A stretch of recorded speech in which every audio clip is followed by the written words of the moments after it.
The moon over Guadalcanal was a thin, jagged crescent, faint light breaking across the black line of palms. The Ilu River, called the Tenaru by the men who would die beside it, flowed shallow and slow across the sand flats to the sea. Beyond its far bank, the jungle whispered with a sound that was not wind. Sergeant Frank Keegan, K Company, 1st Marines, lay prone behind a tangle of driftwood and coral sand. His palms were slick with sweat, his helmet strap biting into his chin. Across his arms rested the one piece of American engineering that would, before dawn, redefine the meaning of firepower, the M1 Garand. He had fired it only a handful of times before shipping out. The rifle was heavy, 9.5 pounds with sling and loaded clip, but perfectly balanced. The ordnance manual said it fired 8 rounds of .30-06 from an aim-block clip in less than 4 seconds if needed. The veterans in the company said it was the gun that does the work of 2. Frank wasn't sure he believed that, until the first sound came from the far side of the Tenaru. A single Japanese voice rose from the dark, then hundreds joined in. The long rising cry of Banzai rolled over the sandbar like thunder. Moments later came the flashes, rifle muzzles spitting orange streaks as hundreds of men surged across the shallows. They were members of Colonel Ichiki's regiment, veterans of China, armed with long, slim Type 38 Arisaka rifles, beautifully machined, accurate at 600 yards, but slow. Each bolt throw was a rhythm of muscle and motion. Lift, pull, push, lock, aim, fire. It was a tempo that belonged to the last war. Keegan pressed his cheek to the Garand's walnut stock and found his front sight. His world narrowed to a pale, rippling figure splashing knee-deep in the surf. The rifle bucked once, sharp, firm, mechanical, and the man collapsed. No bolt to work, no pause, just a metallic ping and another shot. 8 rounds in 10 seconds. The air around him became a chorus of precision, the steady hammer beat of American semi-automatic fire merging into a single metallic rhythm that shattered the Japanese assault before it closed 100 yards. Along the marine line, other Garands joined the symphony. Every man's rifle cycled itself with the same clean mechanical snap, gas piston driving, bolt slamming forward, chamber sealing, muzzle flash flaring like camera bulbs.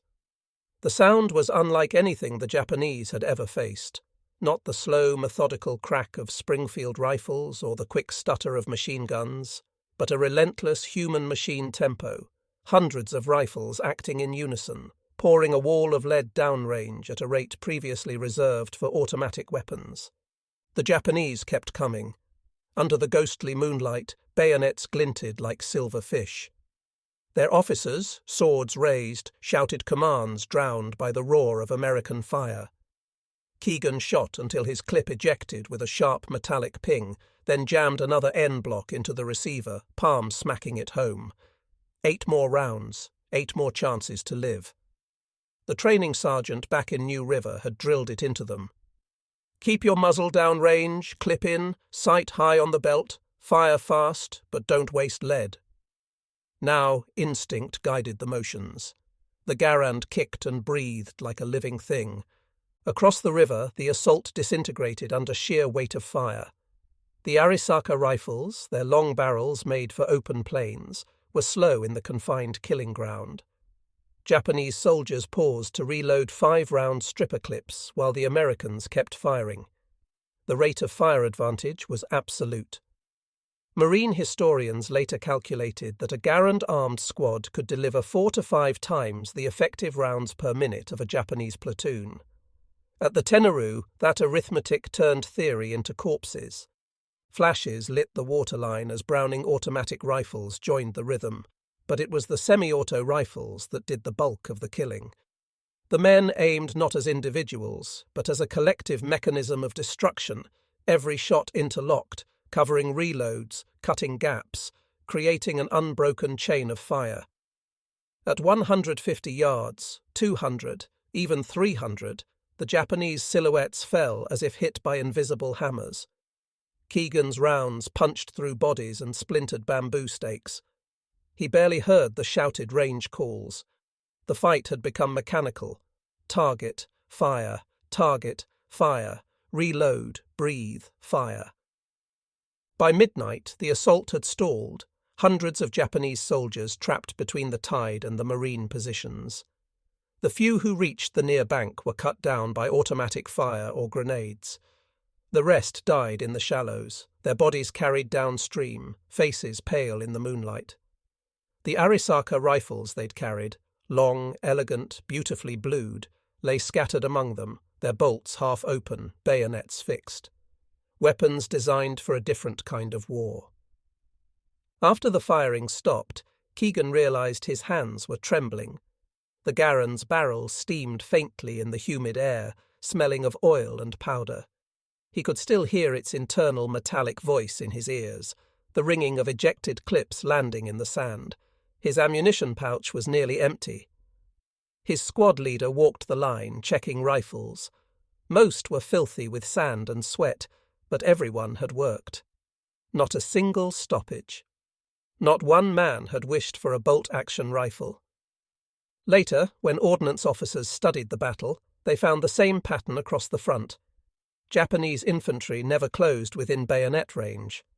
Firefight ranges averaged 200 to 250 yards, distances where the Garand's semi-automatic operation multiplied American firepower, and where the slower, bolt-operated Arisakas rifles could not match rate or accuracy.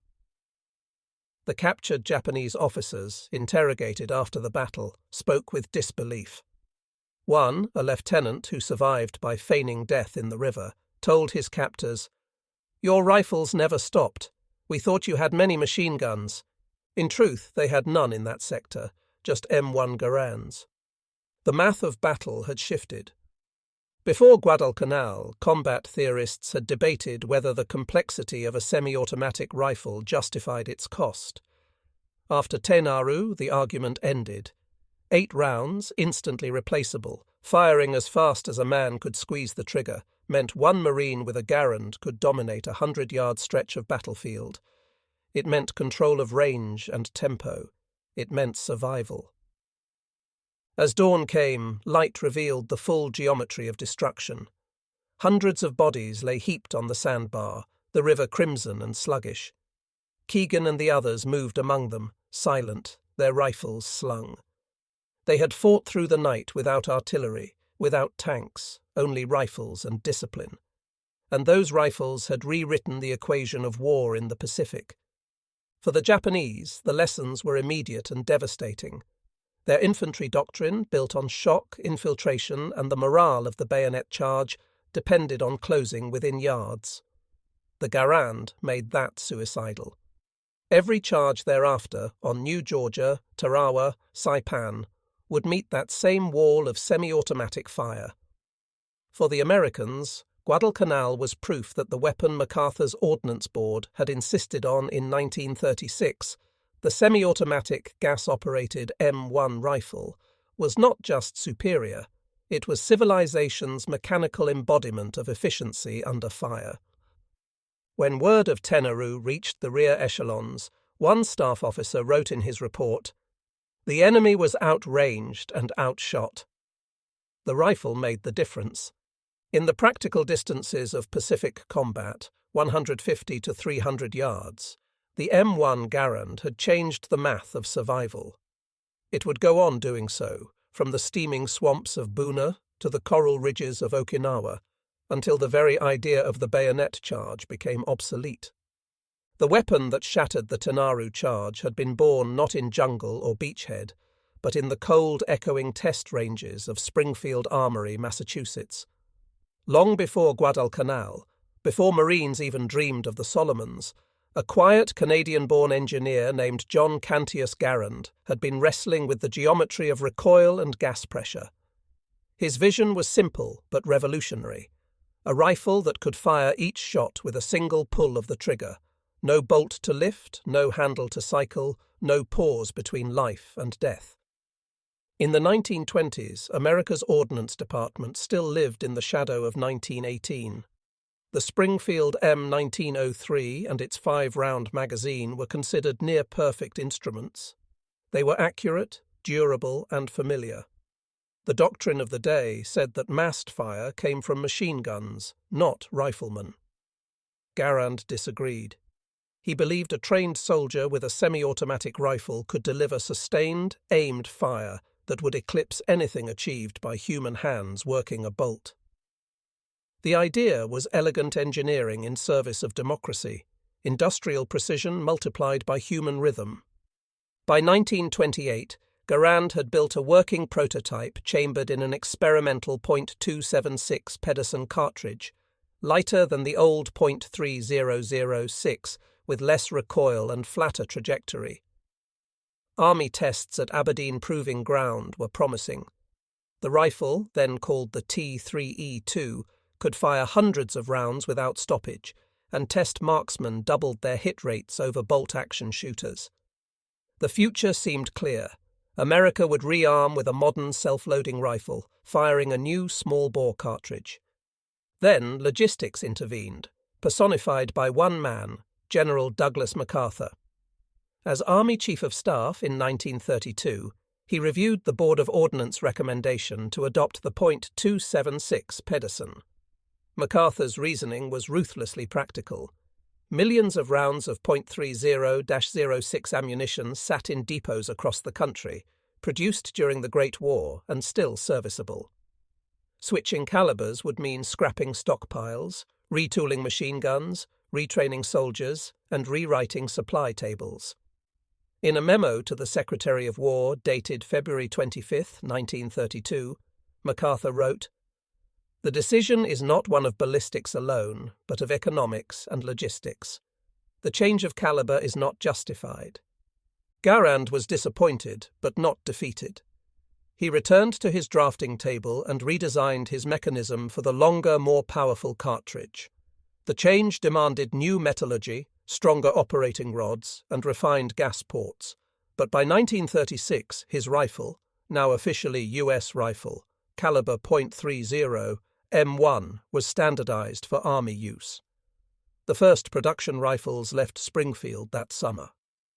The decision that frustrated engineers would, ironically, ensure American battlefield dominance. The 30-006 cartridge delivered tremendous energy, 2,800 feet per second from an 8-pound rifle, a round capable of penetrating palm trunks, helmets, or the thick brush that absorbed smaller bullets.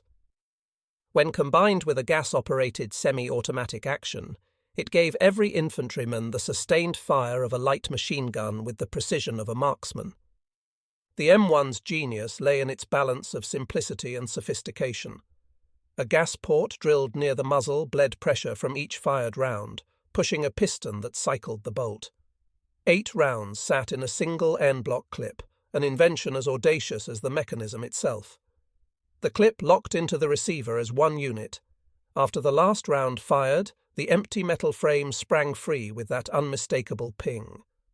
Critics worried about the sound betraying a shooter's position, but in practice it rarely mattered. The rifle's owner had already fired 8 aimed shots in the time it took his enemy to chamber 2. By the time production accelerated in 1940, the Garand was no longer an experiment. It was an industrial promise. Springfield Armory and Winchester churned out rifles by the hundreds of thousands. Quality control demanded that each part interchange perfectly with any other rifle on Earth, a feat of precision manufacturing that foreshadowed the logistical mastery of the coming war. Early field trials revealed teething problems, bent operating rods, sensitive gas ports, but engineers and armourers refined each weakness until the weapon became nearly soldier-proof. Its aperture rear sight, adjustable for windage and elevation, gave even half-trained draftees the ability to hit man-sized targets at 400 yards. Its stock, carved from walnut, balanced perfectly at the receiver ring. Soldiers discovered they could reload in seconds by pressing a new clip straight into the magazine with the edge of their palm. No fumbling with loose rounds, no delicate stripping motion. When the first M1-equipped regiments deployed to the Pacific in 1942, Japanese officers initially mistook their rapid rifle fire for multiple automatic weapons. The sound that echoed through the jungles of Guadalcanal, New Guinea, and Bougainville was the direct consequence of MacArthur's bureaucratic decision a decade earlier. By insisting on the point 30-06, he had guaranteed a rifle with the reach to outshoot the Arisaka at any range and the punch to penetrate palm log bunkers. Garand himself remained at Springfield throughout the war, quietly supervising production and improvements. He refused to patent the rifle for personal profit, explaining that it belonged to the nation. In his files, he kept a clipping of MacArthur's 1932 memo, the decision that had once frustrated him, now recognized as the hinge upon which battlefield superiority turned. The M1 was not just an engineering triumph, it was a philosophical one. It represented faith that mass production, when wedded to design genius, could turn ordinary citizens into extraordinary soldiers. Each rifle carried the silent arithmetic of democracy: 8 fast shots, gas-driven precision, interchangeable parts, and a doctrine that every man's trigger finger mattered. Before long, that arithmetic would be tested in the swamps of Buna, the coral of Tarawa, and the volcanic ridges of Saipan, places where the difference between a bolt handle and a gas piston meant the difference between living and vanishing into jungle mud. The M1 Garand, born from an engineer's stubbornness and a general's pragmatism, was about to prove itself as more than a weapon. It would become the yardstick by which industrial warfare measured the value of human life and the speed at which it could be protected or erased. War, at its most brutal level, is arithmetic, the grim calculus of rounds fired, hits landed, seconds gained. In the South Pacific between 1942 and 1945, that arithmetic was rewritten by the M1 Garand. The weapon's 8-round en-bloc clip, its gas-driven piston, and its unbroken tempo of fire transformed firefights from contests of nerve into contests of speed and precision. The American rifleman no longer fought within the same mathematical framework as his Japanese adversary. He operated in a faster, more efficient equation of survival. A rifleman's effectiveness is measured not just by marksmanship, but by time on target.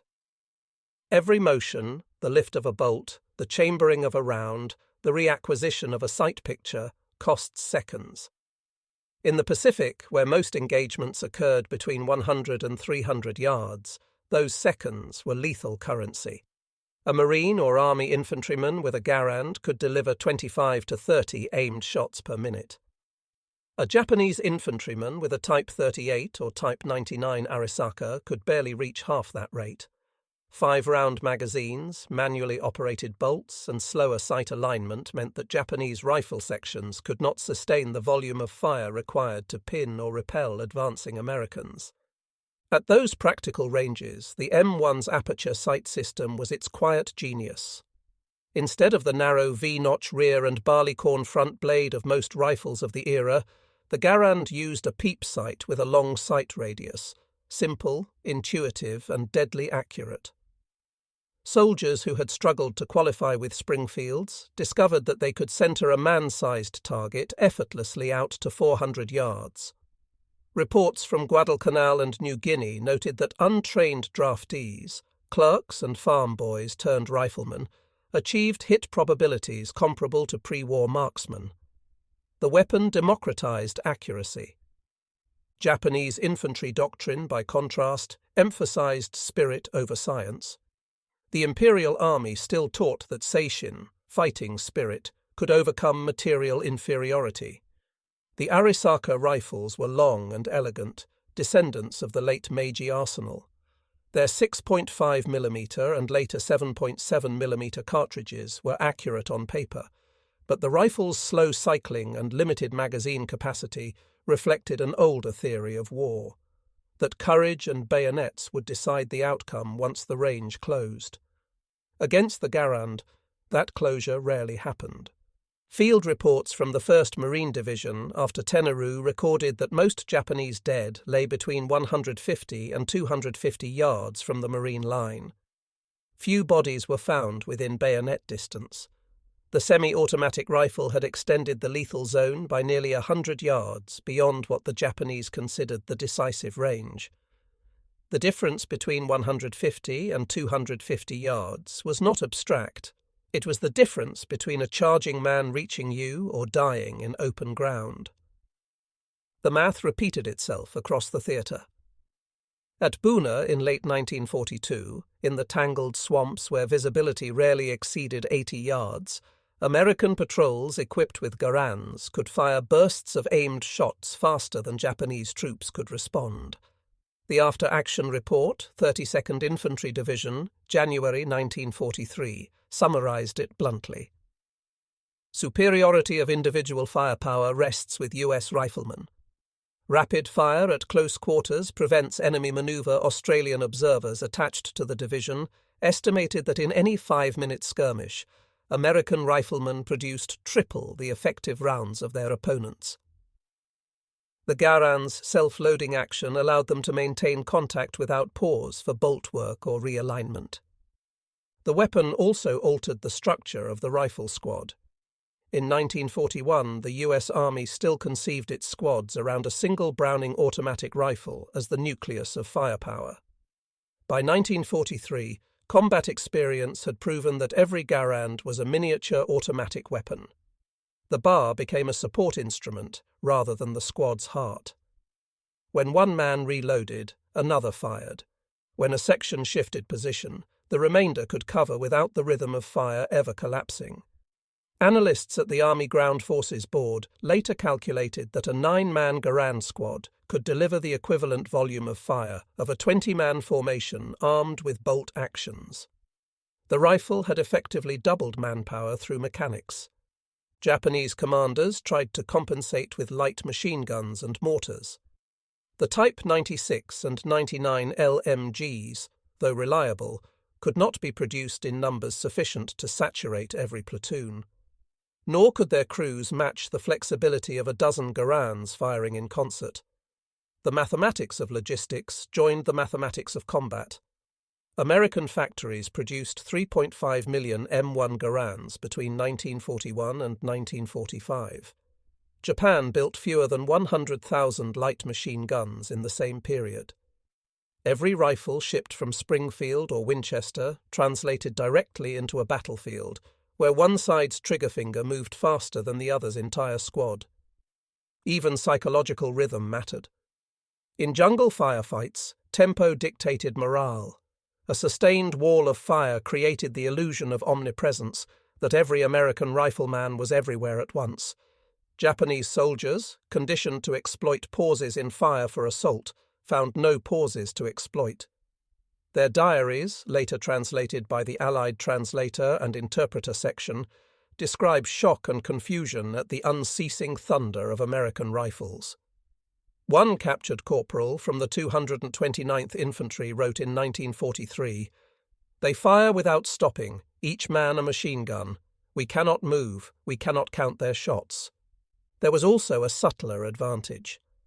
The Garand's gas operation absorbed part of the recoil impulse, reducing muzzle climb and fatigue. In prolonged engagements, Marines could maintain accuracy far longer than men struggling against full recoil and manual cycling. Fewer missed shots meant fewer wasted cartridges, another invisible arithmetic of war.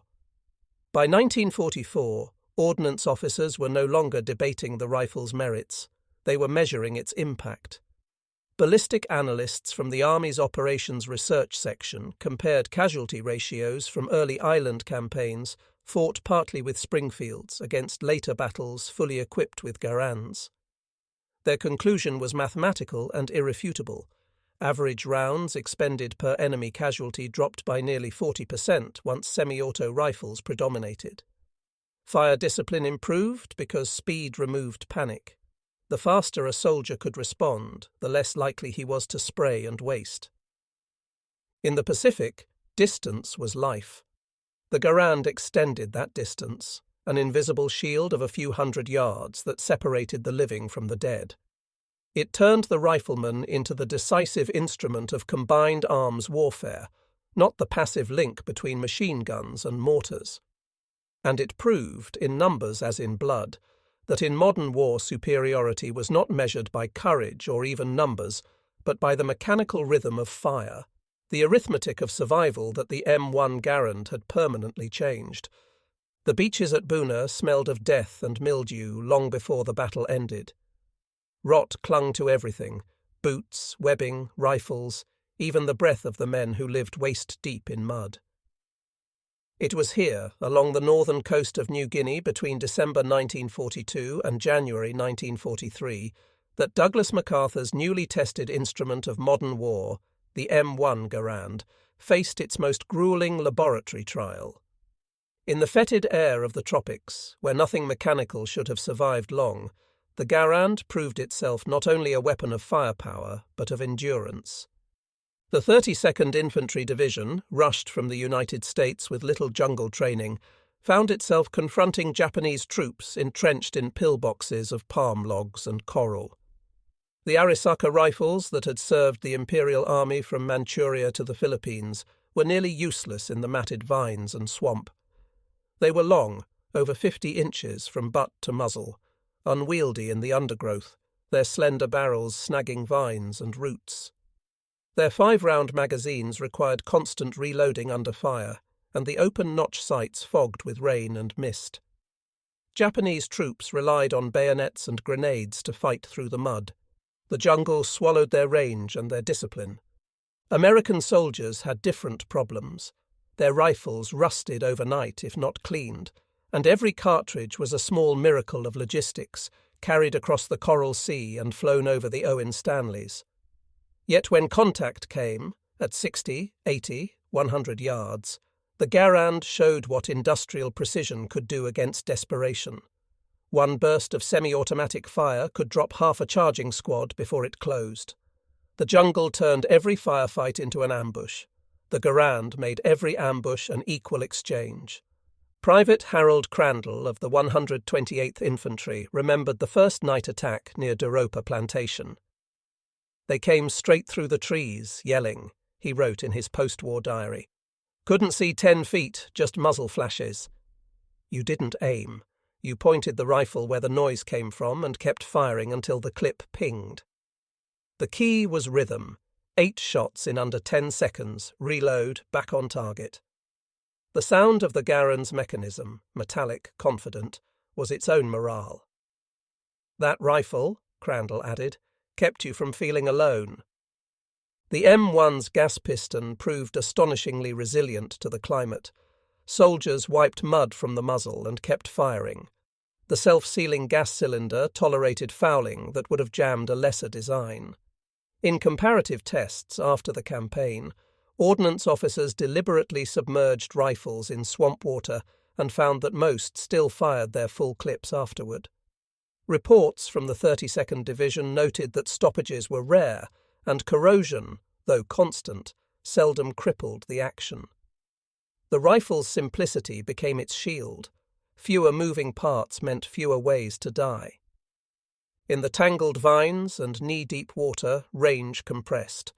The Garand's .30-06 bullet, with nearly 2,800 feet per second of muzzle velocity, carried through logs and palm trunks that stopped Japanese rounds cold.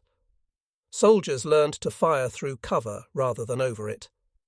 At Buna Mission, an army sergeant described knocking out a sniper hidden in a coconut tree. "I shot the trunk 4 times about chest high.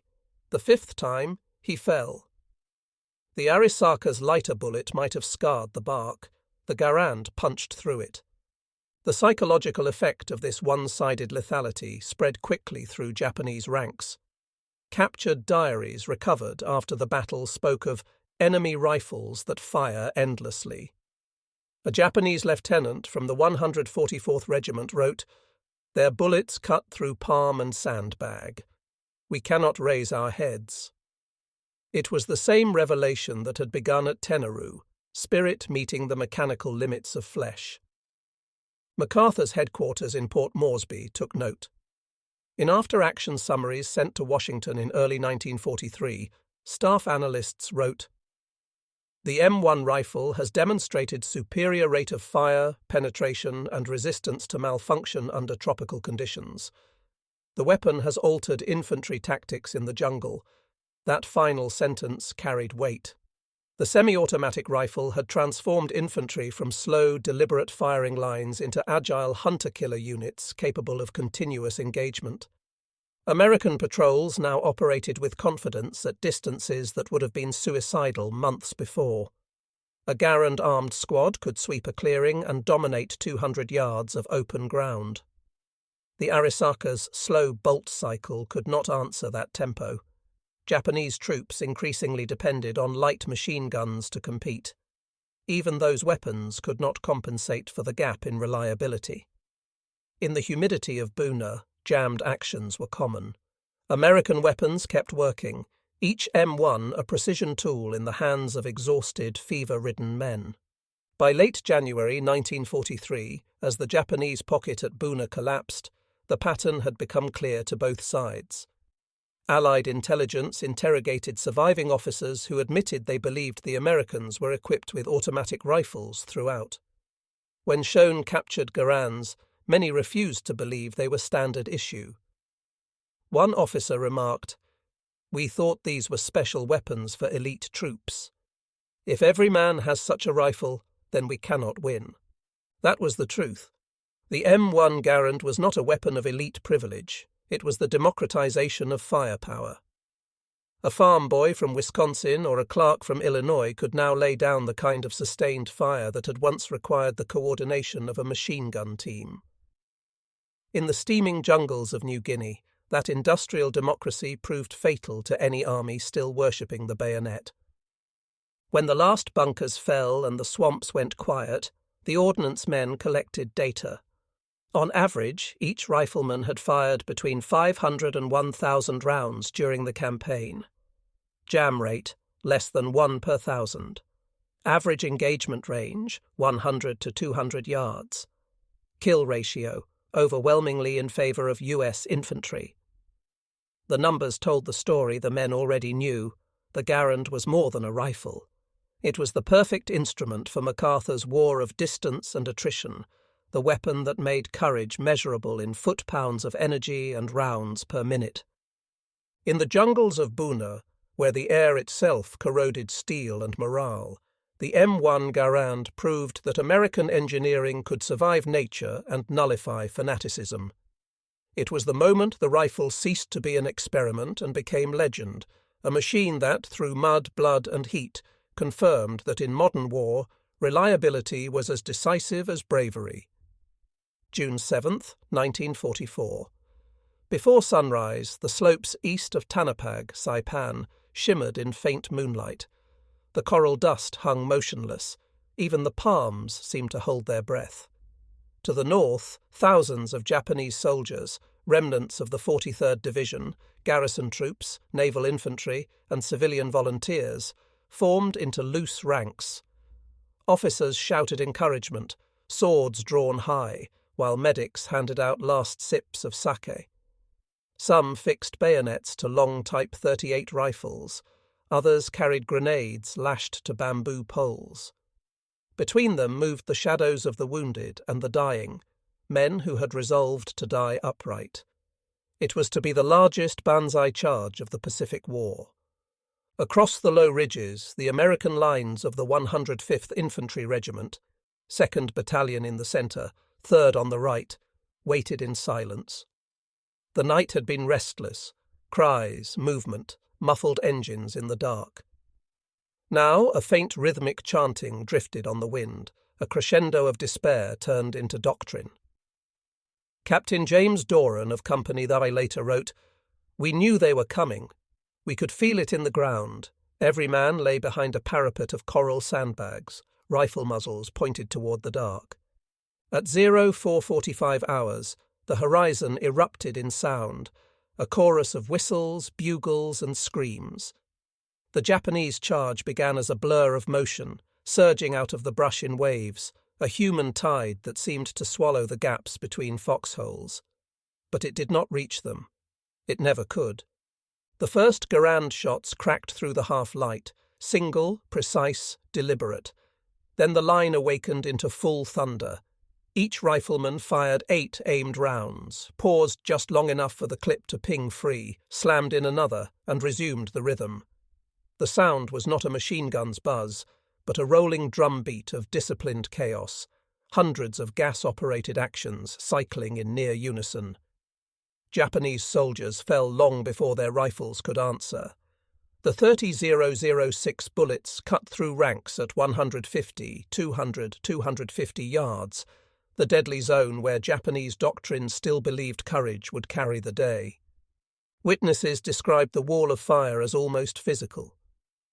"You could see the tracers bouncing off the bayonets," recalled Sergeant Samuel Pomeroy. "They kept coming, but every step forward cost 10 men." Within minutes, the first wave was shattered, yet momentum carried the survivors onward. Doctors, clerks, even wounded men limping on crutches. They filled the spaces between bodies, shouting "Tenno Heika Banzai" as they charged. The Garand's report never faltered. In the 2nd Battalion's sector, Lieutenant Colonel William O'Brien stood upright on the line, firing his M1 until his last clip was gone, then picking up a carbine. His men fired until their barrels smoked. When Japanese troops finally reached the forward foxholes, they met bayonets, grenades, and pistols, but even then the rifle's speed mattered. A Marine could reload in 2 seconds, pivot and shoot again, while an Arisaka-wielding soldier was still cycling his bolt. The difference in mechanics became a difference in life expectancy. By dawn, the coral flats before the 105th were carpeted with bodies. Over 4,000 Japanese dead, many lying with empty rifles still clutched in their hands.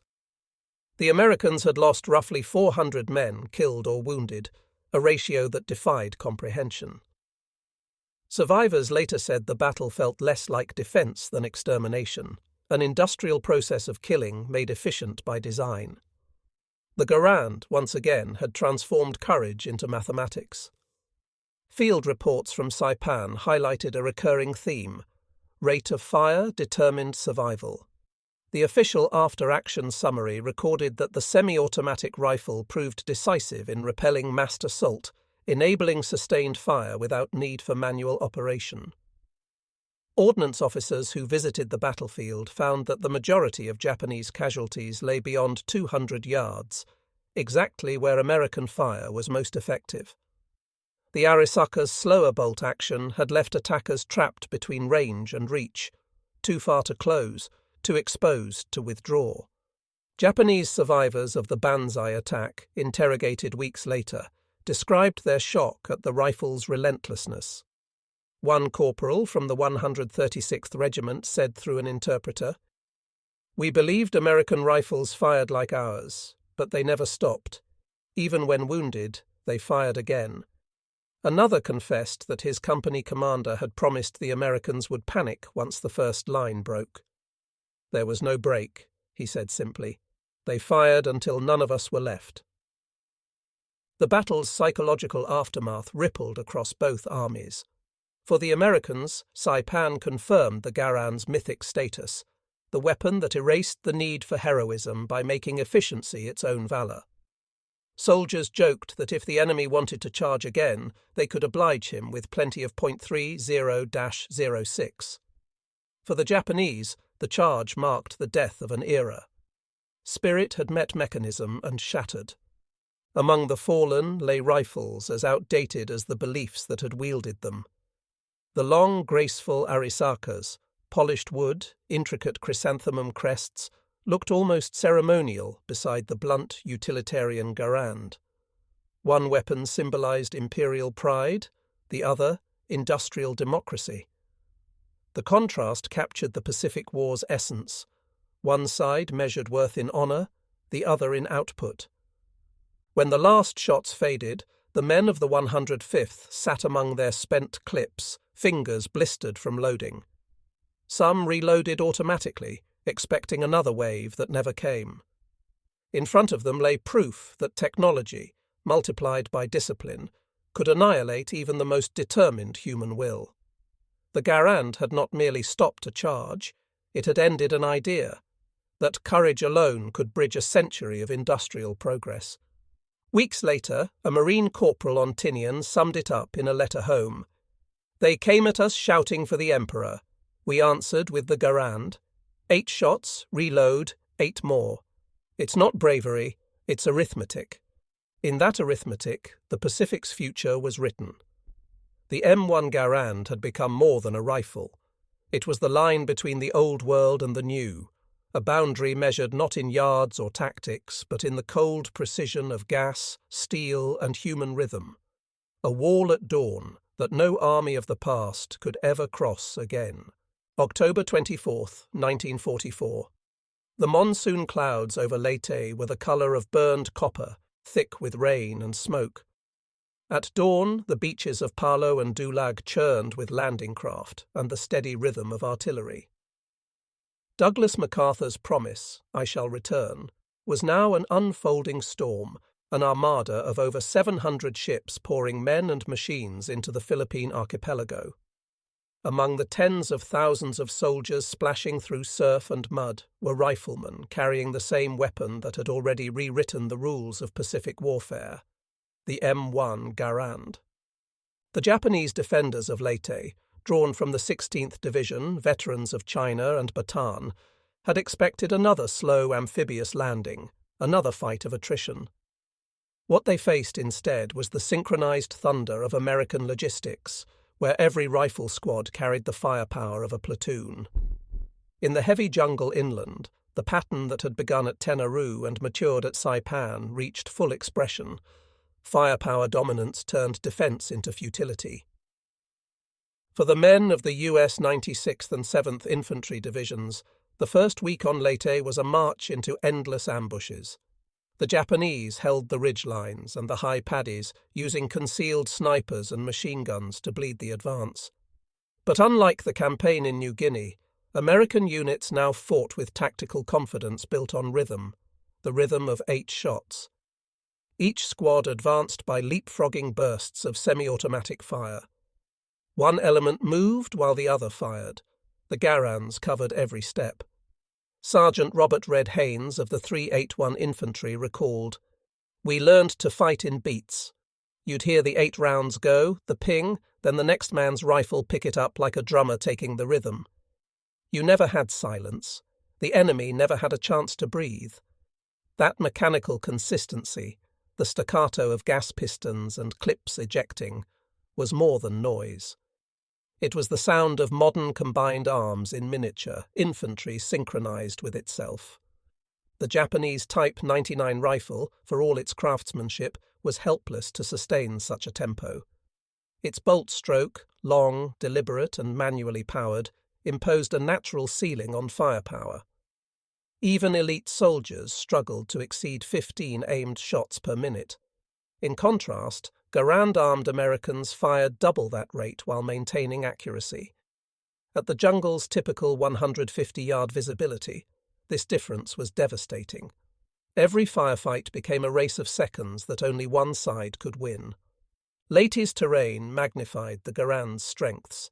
The island's alternating patches of paddy, bamboo thickets, and coconut groves created short, violent encounters where automatic rifles dominated. Japanese ambushes, carefully planned, timed for the pause between American advances, failed when those pauses vanished. The M1's ability to keep firing under movement shattered the predictability of combat. Japanese officers reported that American fire did not end when men moved, a bewildering observation for troops trained to exploit gaps. When the rains came, clogging the roads and drowning foxholes, the rifle endured.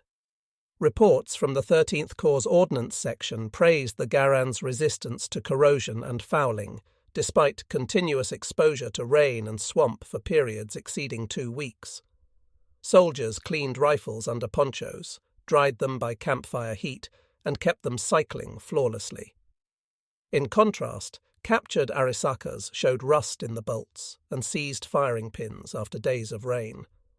The climate punished weakness. Only the mechanically strong survived.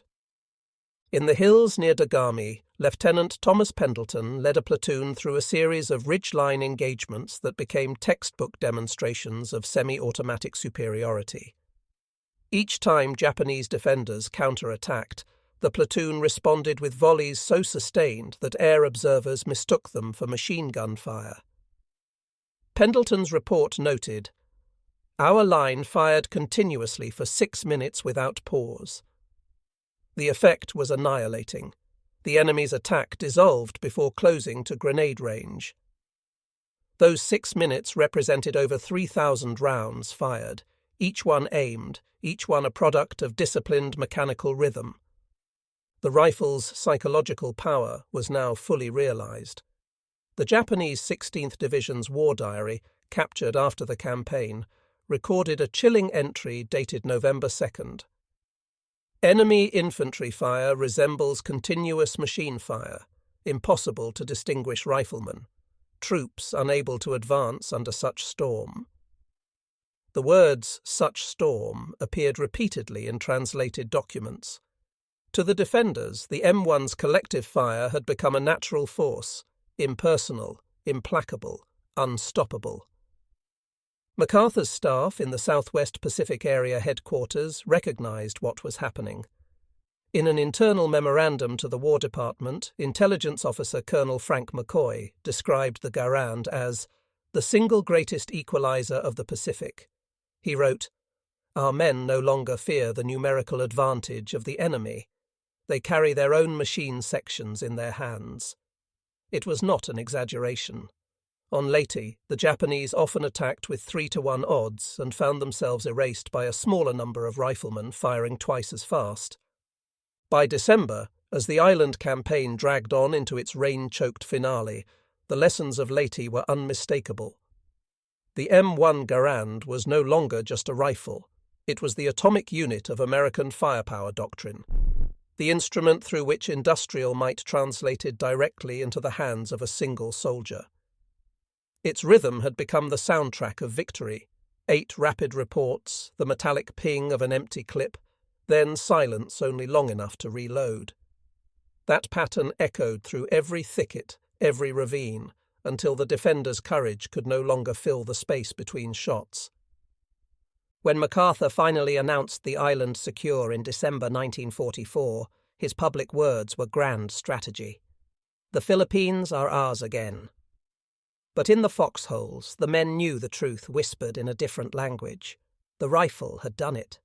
Not just the planes or the tanks or the naval guns, but the weapon each man carried, the invention that made every foot of ground paid for in steel rather than blood.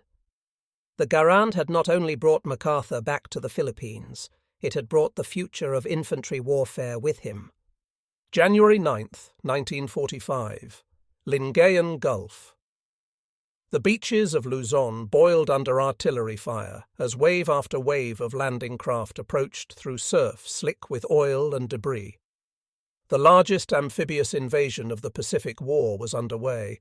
175,000 men, 800 ships, and a single guiding principle that had proven itself from Guadalcanal to Leyte. Superior firepower wins. When MacArthur stepped ashore under the white glare of noon, photographers captured his famous return. But behind the symbol stood the true instrument of that return, the M1 Garand slung across the shoulders of tens of thousands of soldiers, each man a node in a continent-spanning system of production and precision. The Japanese 14th Area Army under General Tomoyuki Yamashita had fortified Luzon for a last stand. Caves, tunnels, and mountains bristled with machine guns and mortars. Their rifles, Type 99s with polished chrysanthemum crests, were relics of another era, their carriers gaunt from years of blockade and starvation. Yet they still believed that disciplined defense and courage might check the American tide. They had not yet learned that courage had no countermeasure against mathematics. The first days inland were fought through rice paddies and sugarcane fields, where visibility stretched no farther than 300 yards, the perfect range for the Garand. U.S. infantrymen advanced in squads whose fire patterns resembled the rhythm of a machine factory. 8 rounds, reload, 8 more. Each squad formed a mobile wall of suppressive fire, their rifles speaking in staccato unison. The M1's crisp report carried across the flatlands, echoing off the foothills of the Zambales Mountains like distant thunder. To the Japanese defenders, it sounded like inevitability. In the town of Urdaneta, the 129th Infantry encountered one of the first major Japanese counterattacks. A battalion-sized force charged out from cover, bayonets gleaming in the afternoon haze. They closed to within 400 yards before the American line opened fire. What followed was not a skirmish, but an execution. An observer from the Signal Corps described it in his log. Our line erupted in a continuous roar. There were no gaps, no pauses. The enemy advanced perhaps 30 yards before vanishing into dust and smoke. Later estimates counted over 600 Japanese dead in front of the 129th perimeter. American losses, fewer than 20 wounded. Once again, the Garand's mechanical rhythm had turned bravery into a suicide pact. The weapon's advantage extended beyond rate of fire. The .30-06 cartridge, with its high velocity and mass, retained lethal energy even through the stone walls and bamboo thickets that made Luzon's terrain a sniper's dream. Japanese riflemen firing from concealed spider holes found their cover insufficient. American rounds punched through, scattering fragments in the confined spaces. Soldiers learned to fire into the dark, trusting the Garand's penetration to do the work. A sergeant of the 37th Division recalled, "You shot at sound, not sight." With that rifle, sound was enough. Yamashita's strategy was to trade space for time, retreating into the mountains of northern Luzon to bleed the invaders. There, the Garand's other advantage, reliability, became decisive. Mud, dust, and steep climbs ruined bolt rifles. Yet the M1's gas system kept cycling. Soldiers carried their rifles through rivers and caves, dried them with rags, and kept firing. The Ordnance Department later described the Luzon campaign as the ultimate torture test. High humidity, extreme dust, constant use without armourer support. The Garand passed without redesign.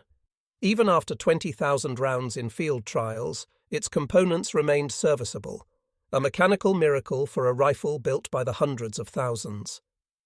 In the battle for the Villa Verde Trail, an 18-mile nightmare of cliffs and ambushes, Japanese troops fought from bunkers at point-blank range. The M1's semi-automatic action allowed American soldiers to fire and reload while moving, a crucial advantage in terrain where survival depended on split-second reaction. Corporal Alvin Ellison of the 32nd Division wrote home, "You don't have to think. You just aim and squeeze and aim again. It's the only reason any of us are still alive." His platoon, down to 12 men, held off 3 separate assaults in a single night without a single machine gun, only Garands and grenades. The Japanese after-action diaries captured at Luzon reveal despair written in the language of statistics. One entry from the 10th Division read, "Their rifles fire endlessly. Our men cannot match their volume.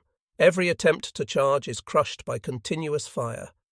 It is not men we fight, it is a weapon that recognition marked a turning point in the Pacific War's psychology." For the first time, Japanese officers stopped underestimating American infantry. The enemy's rifle, they wrote, was as fearsome as his artillery. By February, the battle had become a slaughter. The drive toward Manila cut through shattered villages where every intersection became a test of firepower. Garand-armed riflemen advanced behind tanks, using their rifles almost as automatic weapons.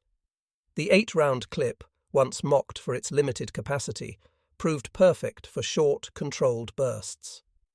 American fire discipline kept logistics manageable even amid relentless combat. Ammunition consumption remained predictable. Accuracy, astonishing. At the end of the Luzon campaign, ordnance statisticians estimated that for every 1,000 rounds fired, 28 struck a target, an unheard-of ratio in infantry warfare. As Manila burned, the last organized Japanese resistance collapsed under that precision. One captured captain, interviewed by Allied intelligence, summed it with reluctant awe. "The American rifle wins before the battle begins. It fires too fast, too long, and too true."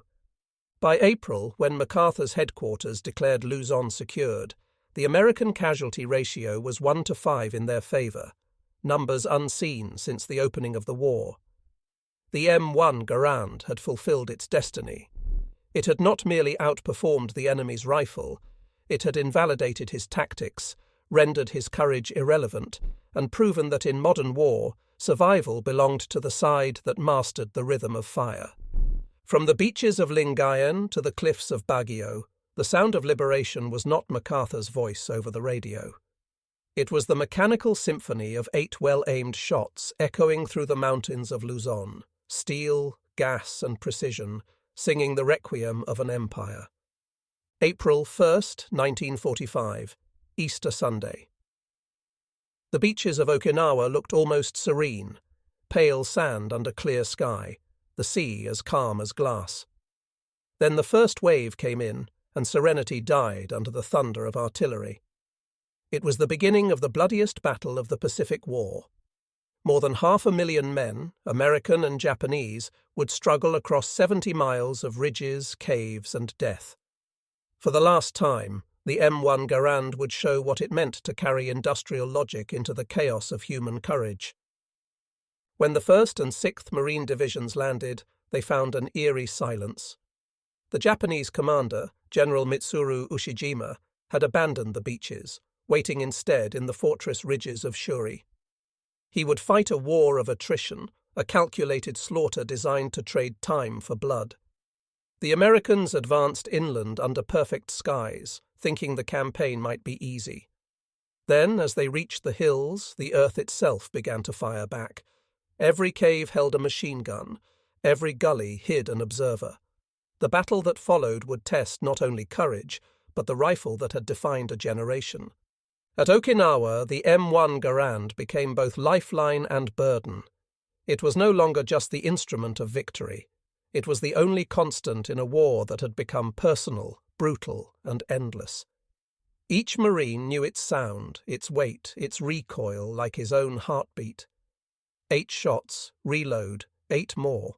An unbroken rhythm against an enemy who preferred to die rather than retreat. The rifle's efficiency was now turned against fanatics fighting from bunkers only yards away. On the first assault on Kakazu Ridge, Company F of the 383rd Infantry charged into a maze of interlocking fields of fire. The Japanese waited until the Americans were within 200 yards, then opened with mortars and machine guns. For 5 hours, the line held by riflemen firing from shell holes refused to break. Lieutenant John K. Maxwell wrote later, "We could not move forward, but we would not move back. We just kept firing. The Garands never stopped." The division counted over 1,000 Japanese dead after the assault, nearly all cut down between 100 and 300 yards, the killing zone where the Garand reigned supreme. The difference between the two armies could be measured in sound. The Japanese rifles cracked singly, slow, deliberate, fading quickly. The American return came as a metallic symphony, hundreds of M1s firing in near-perfect cadence, followed by the distinctive ping of empty clips, then the rhythm renewed. Observers from the Navy shore parties described it as a steady heartbeat of war. The battlefield pulsed with it. Every 8 shots was a breath, every reload a pause in the human storm. In the caves of Shuri, Japanese survivors later reported that they could identify American units by sound alone. "The Marines with the thunder guns," one lieutenant wrote in his diary before his death. "Their fire never ends. It rolls like waves." He was describing the M1, though he did not know its name. To his men, it was simply the rifle that never sleeps. What the Garand did at Okinawa went beyond killing. It broke the enemy's will to attack. The banzai charge, that emblem of Japanese defiance, vanished into history here. When it came, it was no longer a battle cry, but an act of despair.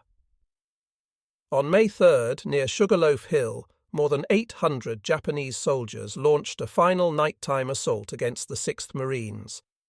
The Garands opened fire by the light of flares, rifles glowing from heat, the air filled with dust and screams.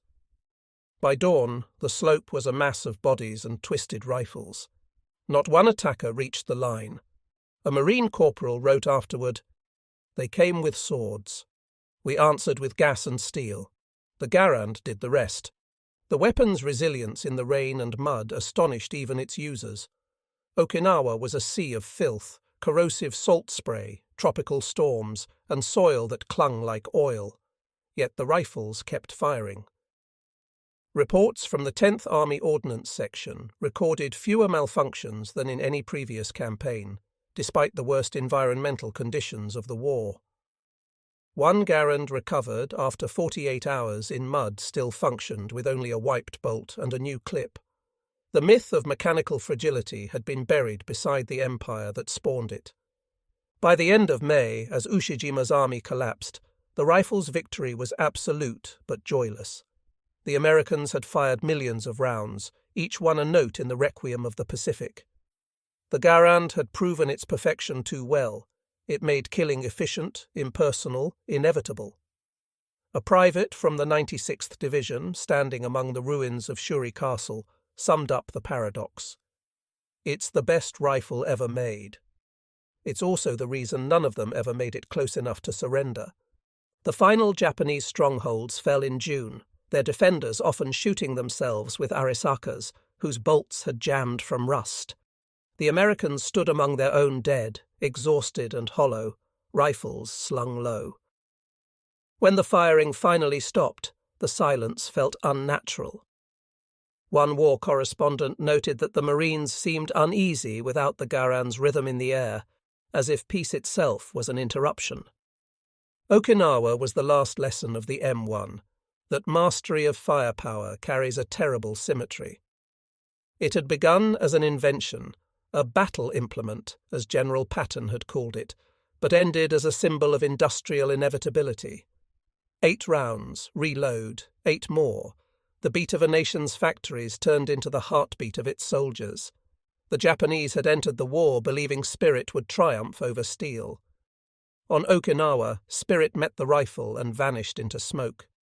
In the aftermath, as the US prepared for the invasion of Japan that never came, analysts at the Army Ground Forces Board issued a simple, unembellished conclusion. In all engagements of infantry against infantry, the side equipped with the M1 rifle achieved decisive advantage.